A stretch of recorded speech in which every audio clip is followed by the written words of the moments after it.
以史莱克学院为首的各个学院代表。希望你们，于浩，如果可能，好好利用你的第二魂技。史莱克必胜！这是什么阵型？ Вот мы и дожили до первого общеконтинентального турнира мастеров. После ужасного происшествия, в котором новые ученики были тяжко ранены, команда Хуихао будет представлять Академию Шрека. Мася Тао, Дайо Хэн и Лин Лучень некоторое время должны восстанавливаться. Турнир – это всегда очень интересное событие. В первой части Боевого континента турнир мастеров был очень захватывающим. По сути, один из самых интересных глав аниме. Тан-сан со своими товарищами, монстрами Шрека, пробирался на самую верхушку турнирной таблицы, вплоть до финала. В следующей серии Боевого континента 2 мы увидим первое состязание команды монстров Шрека. Да, Джо Уи всех обнадежила, сказав, что среди противников мало у кого будет 4 кольца. В реальности там будут команды, у которых участники даже по 5 колец имеют. Но учитель хотела, так сказать, поднять дух юных учеников. На самом деле, резервная команда монстров Шрека с капитаном Бэйбэем и Хуихао и так должны были выступить на турнире, но лишь в качестве вспомогательной команды. Сейчас же им придется вовсю сражаться с командами других академий. Судя по трейлеру, монстры Шрека оденутся в новую темно-зеленую командную форму. Согласитесь, она очень похожа на одежду из первой части. Тан-сан с друзьями во время турнира носили подобную зеленую форму монстров Шрека, как символ академии. Недавно я решил ввести интересное нововведение на канале. Все желающие могут поддержать автора с помощью спонсорства. Это очень удобная функция, дающая некоторые привилегии. Я создал закрытый телеграм-канал для спонсоров, где мы будем напрямую общаться и даже решать, какую тему для следующего видео выбрать. Кроме того, где-то раз в неделю на канале будет выходить дополнительное видео только для спонсоров. И само собой, каждый спонсор будет упоминаться в видео.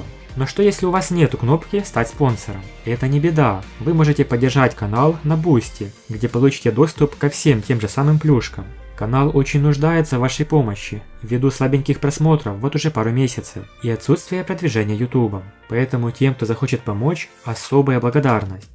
В первом бою противники команды Хуихао довольно сильны. Они представляют Академию Небесного Духа, среди них немало сильных мастеров. Когда все участники активировали свои боевые духи, стало понятно, что турнир Академии Континента не шуточное событие, почти у всех их по 4 кольца. Однако это не стало проблемой для Хуихао. Почему? Да ведь у него есть навык имитации, и он может показать кольцо хоть в миллиард лет. В этот раз Хуихао использовал смоделированные духовные навыки, чтобы имитировать красные кольца 600 тысяч лет, которые до смерти напугали Академию Небесного Духа. Не стоит говорить о том, как всех шокировали подобные красные кольца обычного 12-летнего пацана.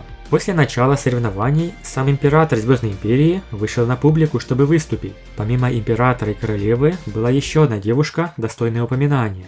Это была сестра императора, принцесса Дзюдзю. Она выглядела очень благородно и красиво в золотом платье. Она также была участницей этого турнира, представляя на соревновании Королевскую Академию Звездной Империи. Ее боевой дух был самым особенным. Это был дух Звездной Короны, один из 3 главных боевых духов Звездной Империи. Этот дух имел очень высокий уровень. Он существовал в период Духовного Храма, но редко появлялся на континенте. В то время секта Звездной Короны, как и клан Чистого Неба, был скрыт от всего мира. Во время войны с Империей Солнца и Луны Звездная Корона спасла свою империю. Она заменила семью Дай, которая обладала духом Белого Тигра, и стала королевской линией. В Империи Солнца и Луны, как говорилось в серии, создали просто невероятное оружие, способное навредить предельному титулованному 99 ранга. Таким является старейшина Муэн, глава Шрека.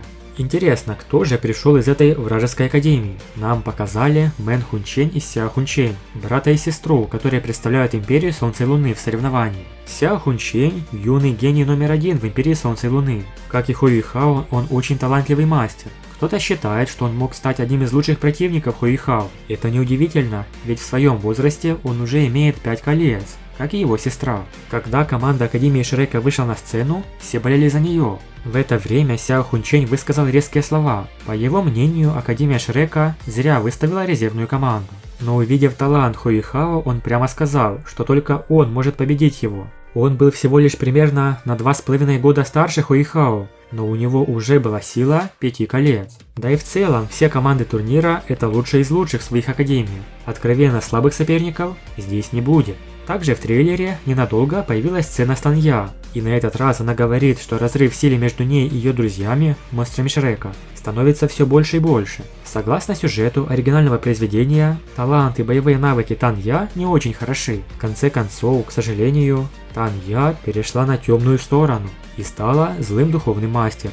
Сейчас, конечно, присутствуют лишь намеки на это. Что ж, турнир обещает быть великолепным. Нас ждет множество непредсказуемых моментов и классных сражений, а также появление молота чистого неба. Мы этого давно ждем. Напишите в комментариях, на кого ставите вы в этом турнире. Большое спасибо за просмотр, подписывайтесь на канал и всем пока.